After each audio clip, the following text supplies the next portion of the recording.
Yo! Welcome to What Happened This Week? What's going on, y'all? It is me. I am back. For those who know, well, I mean, why would you know? But your boy took a little reprieve to California. Was visiting my sister in Los Angeles. It was very, very nice. So I'm back. I'm charged up. I'm ready to record. I'm here. It's Tuesday, but it will be Wednesday. So on today's episode, we are going to be talking about Aaron Rodgers and the Green Bay Packers. And, you know, there's news on Thursday that the Packers and Rodgers are essentially they're done with each other. Who knows if, you know, that's actually going to be the case come playing. I'm not getting into it right now. Anyway, NFL draft reactions, and I just want to talk a little bit about the Playin Games in the NBA. Fun podcast. Make sure, if you haven't already, that you are liking, subscribing, following, all of those good things. We recently hit a really nice number in terms of podcast listens, and that's like outside of YouTube views. So I just want to thank you all for listening. Thanks for continuously coming back here week after week. We appreciate it.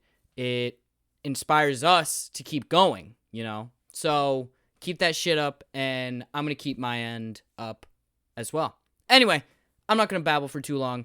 Make sure you're checking out previous podcasts as well. Interviews, sports stuff, philosophy stuff. It's all there. Make sure you are checking it out. And let's go!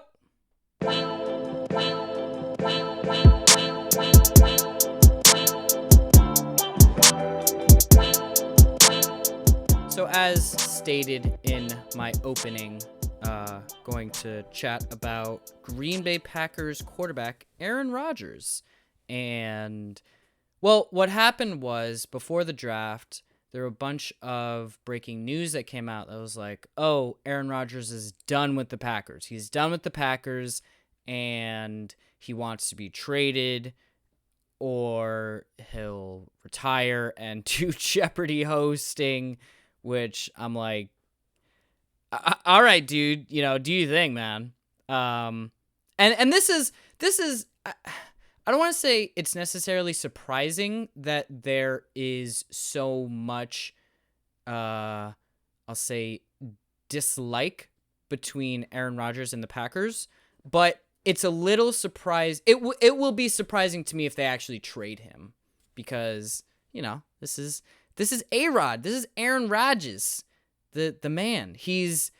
I mean, his resume speaks for itself. You know, Super Bowl champion, 3-time MVP. Always at the top of the list in statistics. I don't know if he's gonna break a bunch of records, but he probably will, and he already has. You know, maybe not the best quarterback of all time. I think Tom Brady has that locked up, but probably the most exciting for now until Patrick Mahomes really turns it up. Well, that's a podcast in itself. That we'll save that for the offseason. Well, I guess it is the off season, but for when, you know, things start getting really slow, like in the summer, that's when we'll talk about that. Anyway, so the way he did it was I'm assuming these leaks came from Rodgers' side. He leaked it to a bunch of different now NFL reporters, you know, your Jay Glazers, your Mortensons, your Schefters, all those guys. They all got a slice of the pie. And basically, you know, apparently Rodgers has not been happy with the front office. He's never been happy with the front office, whether it was cutting teammates of his that he considered friends, or whether it was drafting players that, you know, he felt didn't help him in the immediate future. And, well, to be fair, that's only like sort of a first round type of thing, because yeah, they've drafted in the second round. They've drafted some wide receivers and some help in the second round. You know, you want to talk about Devontae Adams and A.J. Dillon. You know, helpful guys. But I understand it. So Rodgers has, well, not him himself has said, but he wants to go to a different team, and obviously he still wants to be in a win now situation, which sort of, when I think about it, and I'm like, yeah, you're kind of with the Green Bay Packers though, and just went, 13-3 the past 2 seasons, and it's not like you're 7-9, or it's not like you're just making it to the playoffs and just losing.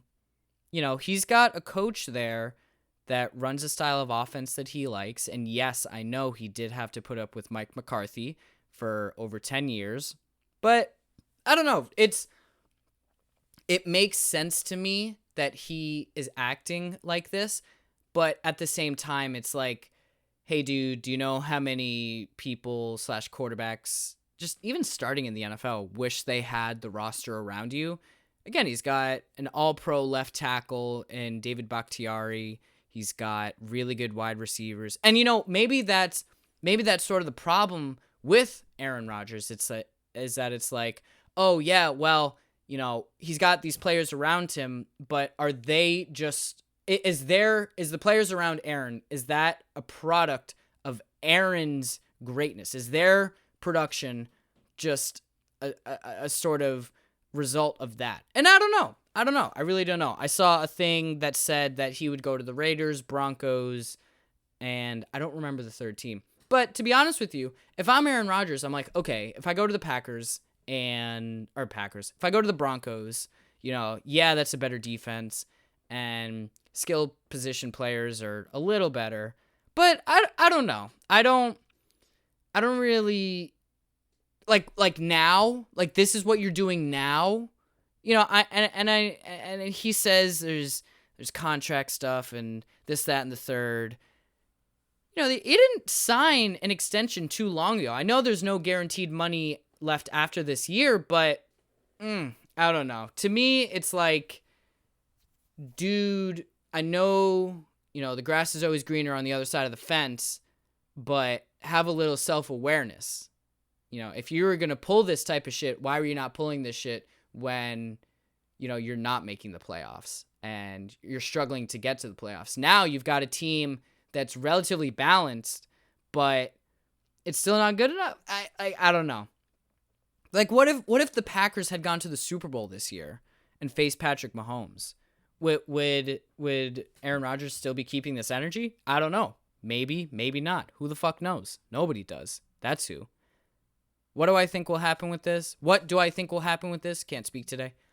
I don't think anything. I think it's more likely that he is back with the Packers, or he is back with, not back with, but I think maybe he'll retire for a year. I think him going to another team is less likely than the 2 options listed.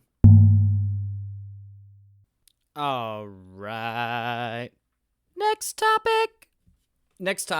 I'm going to break this up into I'm going to break up the NFL with some NBA, right? Get some diversity in here. Today just going to be, as I said in the intro, talking about the play-in games in the NBA. So, there's a big debate going on whether we should have them or not. And I for one, I believe it's fucking great. I think it's incredible that you have these teams that, may or may not make it into the playoffs in an ordinary schedule. I think it's incredible that they are like fighting tooth and fucking nail to get to the play-in. And I know, like, LeBron James recently came out and was like, whoever made that should be fired. Like, come on, LeBron. You're just annoyed that you can't fucking coast into the playoffs. And I like that so much. This year, in the West at least, it's, we're looking at the Trailblazers, the Warriors, the Grizzlies, the Spurs, the Pelicans. Hell, even the Kings. It's like, well, they could slide into 10th potentially. It would take a lot, but it could be done. I think it's faced with the situation of having a game where it's like Lakers versus the Warriors to make the playoffs. I know that's not how it works, but type of shit like that, I think that's absolutely incredible. It's incredible because otherwise you'd just be sitting here and be like, oh, I wonder what the Spurs are gonna do with the rest of their season, and they're just gonna go down the stretch and lose but now with the play-in, it's like, oh, you know what? The Spurs, this team could make it. If the season ended today, they'd be in. And yeah, I know they've lost 4 in a row. Leave me alone. But it's still so interesting because you have found a way to sort of inject this energy into a part of the season where, usually half the teams, they're not coasting, but it's like, oh yeah, we're chilling. We're gonna, finish with our top 5 seed, and we're not too worried about playoff positioning, blah blah blah blah blah. But now, you've got teams that would be tanking otherwise if not for this format. They're now busting their ass. If you look at the league itself right now, right? And you look at the teams that are tanking, actively tanking. You say Rockets. I don't want to say Timberwolves because they've kind of been tanking for a while, and one would think like, hey, you should be winning by now. You've got all these young high lottery draft picks, but they're not, so I'm not going to throw them in there. But like the Thunder, the Pistons, the Magic, the Cavs, these are all teams that, yes, they are tanking, but there's so many less teams that are now tanking than there were a couple years ago. Even teams like the Raptors are, on a down year. They can very much still make this. And I think that's really, really great for the sport because in a time when there would otherwise just sort of be this monotony of like, oh yeah, we're not going to make the playoffs, so who cares about this game? But now you have that opportunity. And teams are taking that opportunity to be like, hey, these games, they could be really important for our guys and, teach them how to prepare, how to do X, Y, and Z when they're preparing for a playoff game. Because these are playoff games now. And so, for some reason, the teams are incentivized to be like, hey, let's go, man. Let's fucking do this. Last year, during the play-in, it was awesome. It was awesome. And I don't know. I for one am really happy with it. And the people who were like, oh, they shouldn't do this. Like, fuck you. Are you excited to watch, watch a Trailblazers game in April? Well, that's not fair to the Trailblazers. But I'll say, a team like the Spurs, their games have incentive to watch now. Or there is incentive to watch now because it's like, oh, let's see if the Spurs can get in. Blah, blah, blah, blah. And like teams like the Pelicans aside because it's just Zion. Anyway, I'm here for it. And if you're not, I don't know, you kind of suck. All right. Last little bit here, just going to give some NFL draft reactions. I thought the draft was definitely more expected than other people thought it was. People had, all these trades happening and, oh my God, he's getting selected there. And I think the only sort of big move and surprise, at least for me, was the Chicago Bears trading for Fields. That was really the only like big move. And I say good for the Bears. I thought Denver was going to sit at 9 and take Fields, but evidently they liked Patrick Surtain the second better. And hey, points to them. Good, like do your thing, bro. it's, it was, I don't want to say it was a boring draft, but especially for the first round, it was like, yeah, okay, there's not any like, whoa moves. You had of course, Las Vegas Raiders, the classic overreach, classic. But beyond that, I think teams just need to draft the best player available as opposed to what they feel they need. I just think that's a better drafting strategy from a personal standpoint, because if you're drafting for need, you're just going to sort of fall in love with players who you're like, oh yeah, this guy can do this, that, and that. I think that way you sort of don't you lose sight because you're falling in love with this one guy. He's like, oh, it'll fit perfect in here. Just my opinion though. Quick hits. I thought it was hilarious that, I said the 49ers would get Mac Jones with the 3rd overall pick. He ended up falling to the Patriots. Joke's on me on that one. Good for the Pats. I think they get a solid quarterback who, he does stuff, and he's a fine quarterback. I don't know what else to say. It's the 5th QB off the board. Yes, he won a lot of championships, but like he's not Tom Brady. And maybe he'll turn into Tom Brady, but I doubt he will. We'll see. I also think that it's fucking hilarious that the Bengals drafted a wide receiver when they clearly could have used help for their offensive line. Like, Rashawn Slater was right there. Penei Sewell was right there. But they're like, Jamar Chase. Let's get those sweet, sweet passing routes, bro. Like, hey, guy, Joe Burrow literally had to get carted off the field because his ACL exploded. Like, come on now. Anyway. That's all.